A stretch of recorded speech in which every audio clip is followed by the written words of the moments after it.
The deeper we sank, the quieter it became, not just outside the hull, but inside our heads. In the steel heart of Deep Station Omega, the silence began to whisper. The kind of whisper you don't hear with your ears, only in dreams, only when you're most alone. Something had woken up, not with a roar, but with a presence. It moved through wires, flickered in monitors, and called to us from vents and cold metal seams. The team began to fracture. Sleep turned to ritual. Paranoia seeped into every glance, every static-laced message from command. We had gone too far down, and now the steel was speaking. Welcome to Chapter 2 of the Abyss Protocol. Whispers in the Steel. Chapter 2, Whispers in the Steel. I woke up again in the dark. The submersible had stopped moving, but the oppressive silence that filled the hull was heavier than ever. The low hum of the emergency lights was the only thing that anchored me to reality, if reality still existed. The first thing I did was check the systems. Nothing.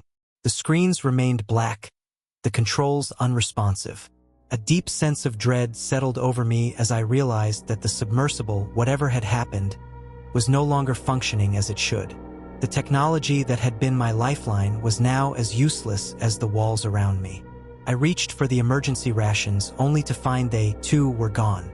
I stood up, trying to steady myself. My legs felt like jelly, my head still dizzy from the constant noise in my ears.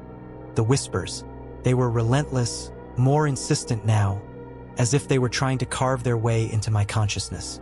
I couldn't tell if they were real, if they were coming from the outside, or if it was just my mind starting to unravel. But the feeling was all too real. I tried to call out, to scream, but the words felt hollow, as if they weren't even mine. Something was pulling at me. Some force, ancient and powerful, was drawing me toward it. The whispers had become clearer, sharper, and they were telling me to open my eyes, to see beyond what was visible. And then there were the dreams. They started almost immediately after. The first night, or what I assumed was the first night, I woke up gasping, my chest tight as though I hadn't breathed in hours. The dark was alive in my dreams, swirling around me, suffocating me. I saw things in the depths of the Mariana Trench, things I shouldn't have seen, shapes that weren't shapes, faces without faces, eyes without pupils. These things, these horrors, whispered their names, their desires. They weren't human, and I knew they never had been. They came from beyond the stars, from places so far removed from the world we knew, that to even perceive them was to lose your mind. But each time I woke, the whispers were louder, and each time I closed my eyes, I felt them creeping into my thoughts, clawing their way into my soul. I've tried to find Harris, to find Mendez, to find something that feels real, something to hold on to, but there's nothing left but the endless darkness. The screens flicker back to life for a moment, and I see the words, "Transmission lost." It's the only message that has appeared for what feels like an eternity. I don't know how much longer I can hold on. The whispers are calling again. The submersible is cold. Not the cold you get when you dive deep into the ocean, but the cold that seeps into your bones, the kind that makes you question if you've been submerged in something far darker than the sea itself. I don't know if the ocean outside is still the same, but I've stopped caring. I'm trapped, isolated, suffocating in this metal tomb. It's been days, weeks. Time doesn't matter anymore. The clock in the corner of the submersible has long since stopped ticking. The systems are down. The last vestige of connection to the surface is gone, leaving nothing but the constant hum of the emergency lights, barely enough to keep the shadows from consuming me. I hear them again, the whispers. They were faint at first, like a breeze you can't quite catch. But now they've become impossible to ignore. They're inside my head, threading through my thoughts, feeding on my fear. They speak in fragments, like pieces of a broken sentence, or perhaps it's my mind shattering under the pressure. I don't know which is worse. I can't sleep anymore. Even when I close my eyes, the darkness wraps around me, pulling me into dreams I can't escape. The dreams are always the same. I'm floating in the depths of the Mariana Trench, surrounded by an expanse so vast it feels like the ocean is alive, watching me. The water is thick, suffocating, and yet I can breathe. In the distance, I see it, a shape, a form moving through the depths. It's massive, far larger than anything I could ever imagine. It drifts closer, and I feel my heart racing, but I can't move. I'm frozen, unable to even scream. The closer it gets, the more I can hear it, the whispers. They echo around me, reverberating through the water. The voice? No, it's not a voice. More like a presence, a vibration in my skull. Tells me things I can't understand. It speaks in a language so old. It has no sound, just a sensation that claws at the edges of my mind. I see images, flashes of twisted, alien landscapes, stars burning in ways they shouldn't, planets that are not planets, creatures that are not creatures. And in the center of it all, there is something watching me, something ancient, beyond comprehension. I wake up gasping, my throat raw, as though I had been underwater for hours, struggling for air. The submersible is still, and I'm still here, trapped in the silence. But the whispers never stop. They're louder now, stronger. I can hear them even when I'm awake. I tried to reach the comm system again, tried to force some connection to the outside world, but all I get is static. That deafening hum. It fills the entire cabin. I hear words now, distorted and garbled, but I can't make them out. They sound like my name, like someone calling me from the other side of the abyss. I try to ignore it. I focus on the reality around me, the metal walls of the submersible. The emergency rations are gone. My water supply is nearly depleted. But it doesn't matter. There's no escape. The only thing left is the darkness, the whispers, and the door. The door is still there, just beyond my reach. I haven't dared to approach it. Not yet, but I feel it calling me. Every time I close my eyes, I see it. The dark opening, the twisted shape on the other side. It's almost as if it's waiting for me to come closer, to open it fully. And every time, I feel my mind slip further, like I'm teetering on the edge of something far more terrifying than just the ocean outside. I don't know what's worse, the thought of what lies beyond the door, or the thought of being trapped here forever, with nothing but the whispers. I hear a sound now, soft, almost imperceptible at first. A scrape like metal against metal. It's coming from somewhere in the walls. At first, I tell myself it's just the submersible, the metal groaning under pressure. But no, this is different. It's rhythmic, deliberate. Something is trying to get in. I scramble to the control panel, my heart pounding in my chest. The screen flickers to life, but it's not showing any of the usual system readings.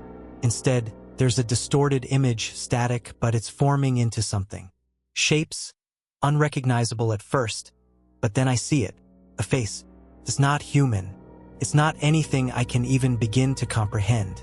The features are wrong, twisted, but there's something in its eyes, a cold intelligence, a hunger.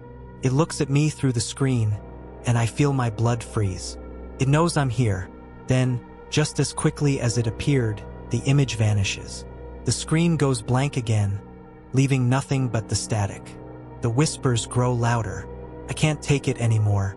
I need to get out of here. I need to escape, but there's nowhere to go. The door is the only way, and I know deep down that opening it will be the end. But how much worse can it get?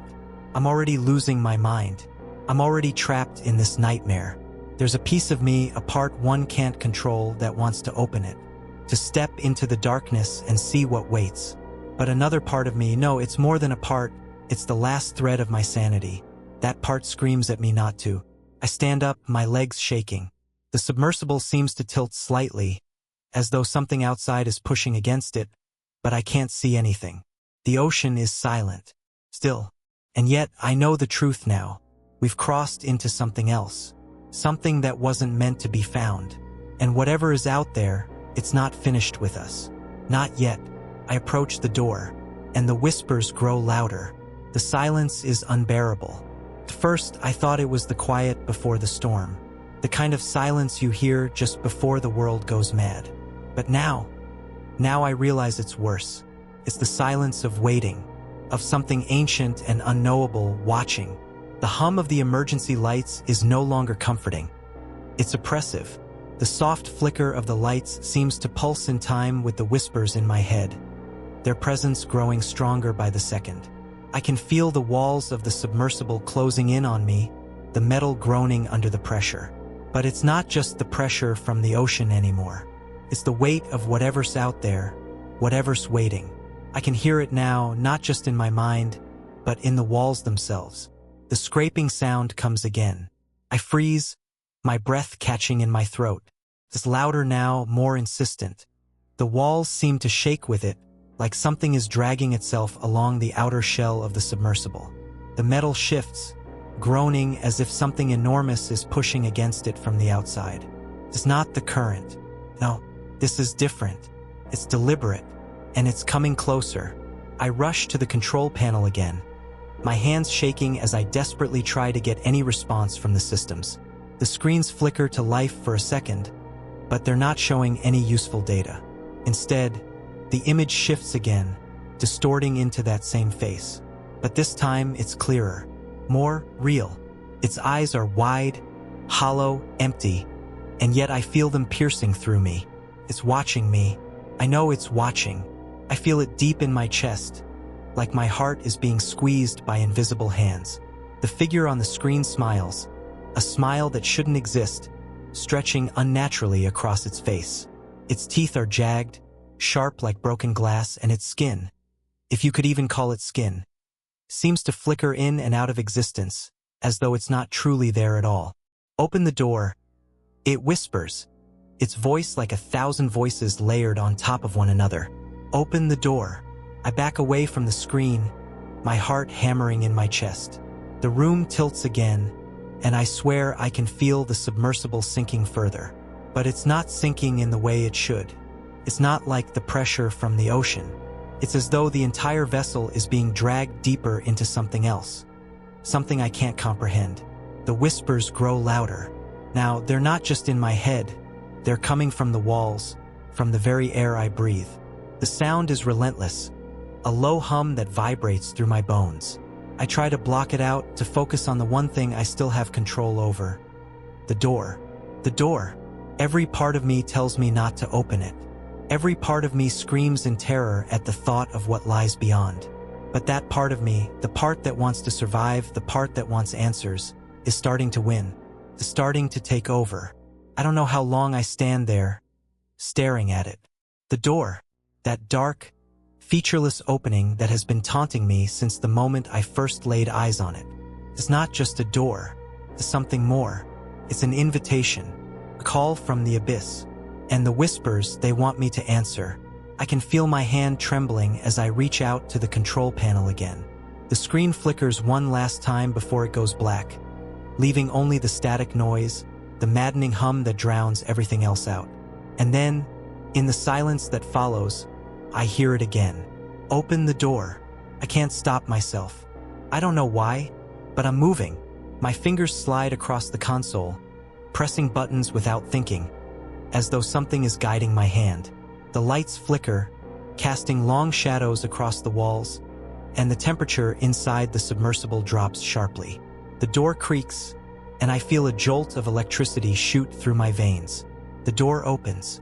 A cold, alien darkness spills into the submersible, a void that shouldn't exist. I can't describe it. It's not like the ocean. It's not like anything. It's wrong. My eyes sting, my vision blurs, and I stumble backward, but my body won't obey. It's as if my muscles are locking up, my very mind fighting against the urge to step forward. But I can't resist. I move toward it, drawn by something far more powerful than fear. The whispers are deafening now, filling my ears, my skull. I feel them clawing at my thoughts, at the very core of my being. My heart pounds in my chest, my vision spinning as I approach the opening. It feels like the world is collapsing, like the very fabric of reality is coming undone. I step forward, and the world changes. The submersible shudders violently, and I feel the walls begin to tear apart. The metal bends and cracks like paper, the air filled with a sharp, metallic scream. I fall to the ground, my body jerking as if pulled by invisible strings. The whispers are now a cacophony, a thunderous roar that drowns out everything else. And then there's nothing. Silence. The darkness is gone. The submersible is gone. I am no longer alone. I open my eyes. The world around me is wrong, but it's familiar in a way that makes my skin crawl. I stand in an endless expanse of twisted metal and shifting organic shapes. The very ground beneath my feet pulses, breathing. The air is thick, suffocating, and it smells wrong. It smells of decay, of something ancient and terrible. The whispers are gone, but I can still feel them, still sense them crawling along my skin, like something waiting just beyond my perception. And in the distance, I see it, the thing from my dreams, the one that has haunted me since I first heard its whispers, the thing I shouldn't have opened the door for. It is watching me. The silence is no longer just a void. It's an entity in itself, hungry, suffocating, and constantly pressing down on my chest, as if the very atmosphere inside this submersible is conspiring against me. I can't tell if I'm imagining things anymore. The line between reality and nightmare is beginning to blur in a way that terrifies me more than anything I've felt before. The door is open. The darkness is spilling into the submersible like ink, pooling into every corner, creeping along the walls in slow, deliberate movements. I can hear it, feel it, something moving, something alive. The air is thick, almost gelatinous. I swear I can taste it, this foul, metallic taste on the back of my tongue. It's everywhere. It's in the oxygen, in the whispers, in the very walls surrounding me. The submersible is groaning under the strain, as though it too is resisting the force pressing against it.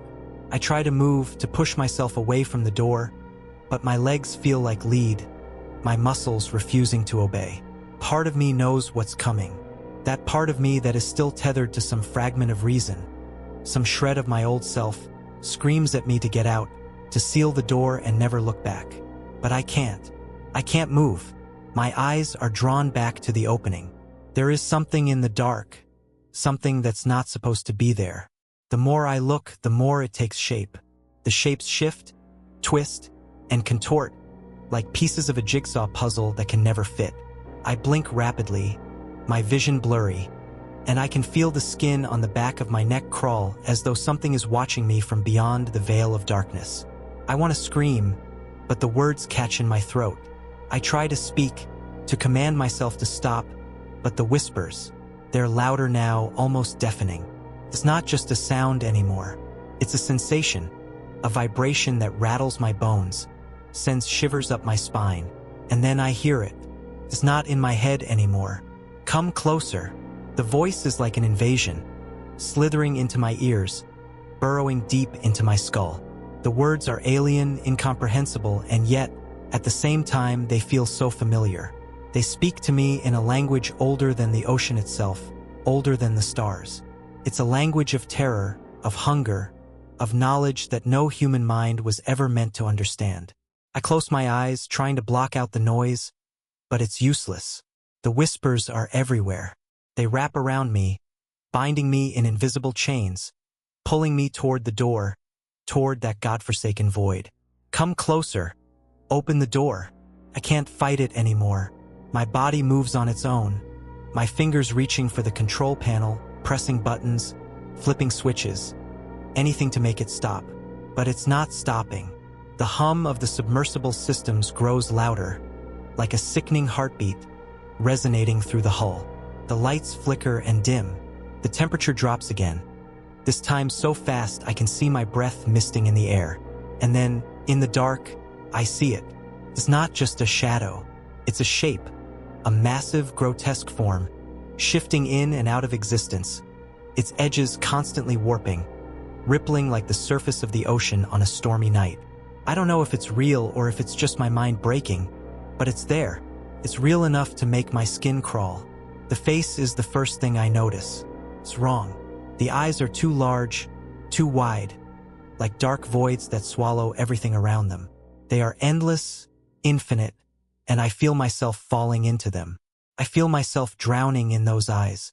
Then it speaks, not with words, not with sound, but with a feeling, an overwhelming sense of presence.